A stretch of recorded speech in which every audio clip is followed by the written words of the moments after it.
Yang dulu menganggap bahwa kasus kekerasan seksual ini adalah aib, sekarang ayolah kita bergerak bersama bahwa keadilan kepada korban kita harus berikan, kemudian efek jerah kepada pelaku.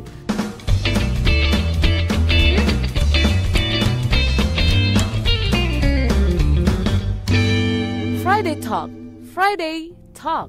Padahal kalau misalnya kita bisa satu saja seperti menyetarakan antara perempuan dan laki-laki, ini mewujudkan mimpi Kartini ya Bu ya. Betul lah, yang sudah sejak lama. Berarti ini Betul. memang permasalahan yang memang mengakar seperti yang Ibu sampaikan tadi.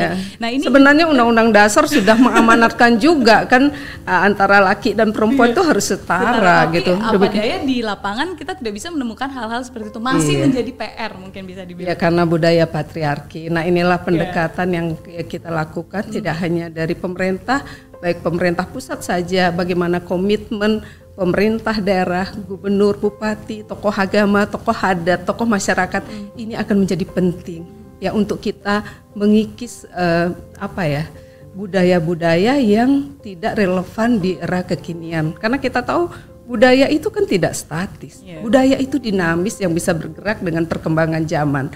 Nah ini salah satu contoh mungkin kami sampaikan di Sahabat Antara ini, itu pendekatan yang kami lakukan ketika di pertengahan Juni 2020 viralnya kawin tangkap di Sumba. Nah itu kami turun dengan di daratan Sumba 4 bupati, 2 kapolres, 2 kapolsek karena 2 kabupaten belum ada kapolres, dengan tokoh adat, tokoh agama yang tidak hanya pro saja, saya harapkan hadirkan yang kontra untuk kita bisa merendahkan harkat martabat perempuan dengan perempuan ditukar dengan mahar dua kuda seperti itu ya.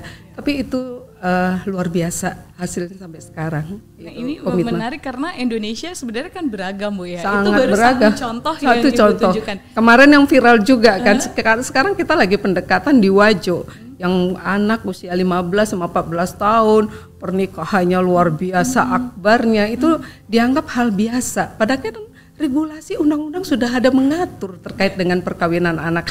Nah ini ya budaya-budaya inilah perlu pendekatan-pendekatan pada tokoh agama, tokoh adat akan menjadi penting yang tidak bisa hanya kami dari sisi pemerintah untuk bisa menyelesaikan tanpa partisipasi semua stakeholder, terutamanya tokoh adat, tokoh masyarakat, tokoh agama setempat. Baik, nah ini mungkin membahas karena kita sudah masuk ke ranah desa yang PR-nya menurut saya sangat-sangat berat Bu ya, membuat atau merubah pola pikir yang sudah cukup lama ada di desa tersebut.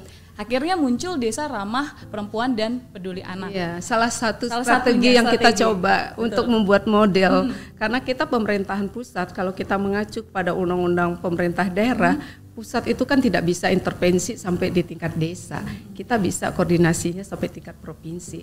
Nah, kita buat model yang kita harapkan model ini kalau berhasil bisa direplikasi oleh kabupaten, provinsi untuk kita bisa menjawab PR-PR perempuan dan anak yang menjadi tanggung jawab kita bersama. Ini kalau tadi membahas sedikit tentang keberhasilan salah satu model DRPPA ini menihilkan angka perkawinan, itu butuh waktu yang lama untuk desa tersebut atau jangan sosialisasi yang sudah mengena ke tokoh adat terutama dan tokoh agama ini membuat masyarakat cepat tersadar atau seperti apa Bu? Sebenarnya kalau saya melihat, kenapa saya melihat ini strategi ini sangat mujarab, saya optimis ya dengan strategi ini. Ini kan pemerintahan di tingkat akar rumput, skupnya sangat kecil. Ketika kita mengevaluasi suatu program dan kegiatan itu akan sangat tampak dari segi pengawasannya. Nah kemudian kalau di desa, sanksi sosial itu sangat amat mengena. Ya karena kemarin misalnya contoh perkawinan anak, itu kan tidak hanya diikuti oleh Perdes saja kan, payung hukum melalui Perdes. Nah Perdes ini kan harus diikuti dengan anggaran melalui program dan kegiatan, kemudian strategi sosialisasi. Nah di desa itu ketika ada pengajian, kemudian ada sunatan ya, hitanan, itu disosialisasikan ibu-ibu jangan mengawinkan anaknya ya. Sekarang sudah ada undang-undang perkawinan baru, baik laki perempuan usianya adalah 19 tahun. Itu misalnya. Kemudian kepala desa ketika ada perkawinan di usia anak, kepala desanya tidak akan datang. Nah kalau di desa ya kepala desa tidak datang itu kan menjadi buah bibir kan ya, kenapa ya kepala desanya tidak datang ya karena dia kawinnya di usia anak, itu kan sanksi sosial sangat amat mengena. Itu salah satu contoh yang kita harapkan tidak hanya perkawinan anak. Nah kalau yang kita namakan desa ramah perempuan dan peduli anak ini kan ada 10 indikator yang harus dipenuhi ya, salah satunya dari 10 indikator tuh 5 arahan presiden tuh menjadi indikator daripada ya mewujudkan model desa ramah perempuan dan peduli anak. Betul. Dan kalau saya lihat juga di salah satu bisa dibilang visi dari adanya DRPPA ini adalah memberdayakan perempuan. Betul. Lepas dari adanya perkawinan anak di bawah umur, ini adalah tentang pemberdayaan kualitas seperti skill. Nah ini seperti apa Bu di desa? Apakah desa-desa tersebut akhirnya membuat binaan-binaan khusus untuk mengasah ibu-ibu di sana atau bagaimana? Betul. Mbak Opi, kalau yang namanya desa ramah perempuan dan peduli anak ini memang yang pertama itu kita ada enggak? Itu ada 10 indikator, ada 38 pertanyaan yang harus dipenuhi. Nah kita datang itu pertama kita melihat nih profil desanya. Profil desanya sejauh mana nih profil desa tentang perempuan dan anak ya. Sudahkah ada data terpilah antara perempuan dan anak, itu akan menjadi penting. Karena kenapa penting data terpilah itu intervensi kita supaya tepat. Nah kemudian kalau untuk pemberdayaan perempuannya itu salah satu indikator. Kami melihat dari 5 isu arahan Bapak Presiden kepada kami kementerian ini kan ada pemberdayaan perempuan di bidang kewirausahaan yang berperspektif gender, itu masuk nanti di tingkat desa.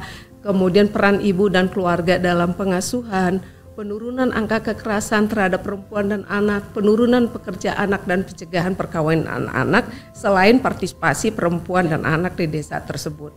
Nah dari 5 isu ini, pemberdayaan perempuan adalah merupakan hulu penyelesaian isu-isu ininya. Kalau perempuan sudah berdaya secara ekonomi, pengasuhan pasti akan baik, kekerasan pasti tidak akan terjadi, pekerja anak karena kemiskinan, perkawinan anak juga faktor kemiskinan. Makanya ini akan menjadi penting.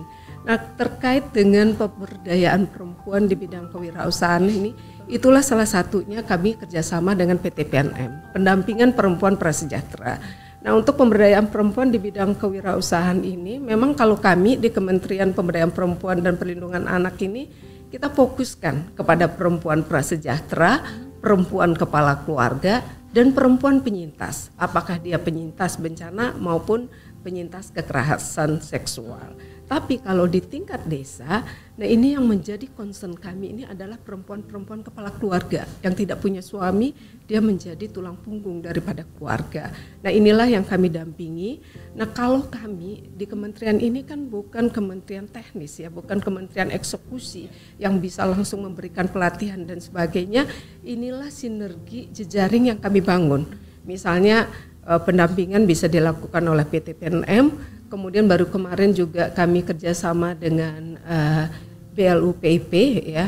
Kemudian juga kita biasanya dengan kami sudah menghadap kerjasama juga dengan Pak Menteri Koperasi dan UKM untuk deputi usaha mikronya bisa mendampingi perempuan-perempuan di tingkat desa ya untuk memberikan pendampingan dari sisi usaha. Nah itu jejaring-jejaring. Dan satu hal yang menarik, tapi ini masih dalam proses, mudah-mudahan melalui podcast dengan Antara ini bisa didengar juga ya, karena baru kemarin kami di G20 Empower, kita kan punya advocate G20 Empower yang CEO-nya adalah perempuan-perempuan. Nah kalau dulu tahun 2021 kami baru punya 26 komitmen daripada perusahaan. Sekarang ini sudah ada 60 perusahaan yang sudah berkomitmen itu tidak ada diskriminasi terhadap perempuan. Kalau kita bicara diskriminasi di beberapa perusahaan, realita terjadi. Ini masih ada ketimpangan upah antara laki-laki dan perempuan di level pekerjaan yang sama. Kemudian kesempatan untuk perempuan menjadi pemimpin, apakah ketua divisi dan sebagainya di perusahaan itu, ini 60 perusahaan sudah komitmen untuk tidak diskriminasi terhadap perempuan.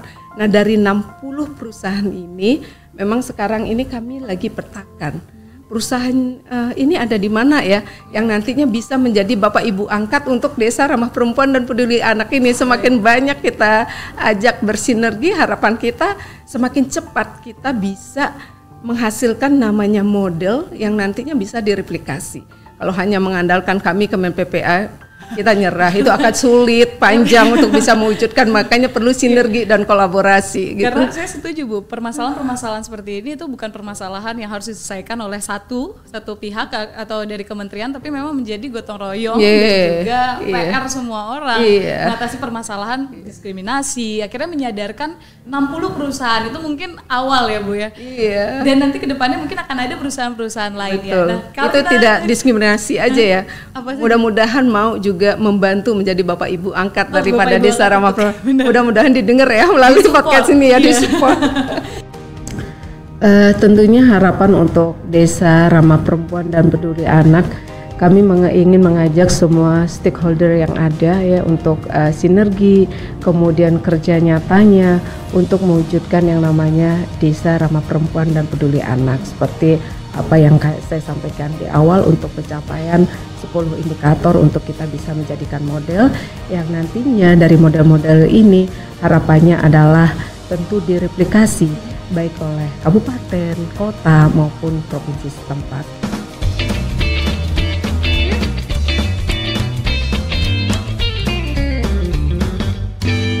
Friday Talk, Friday Talk.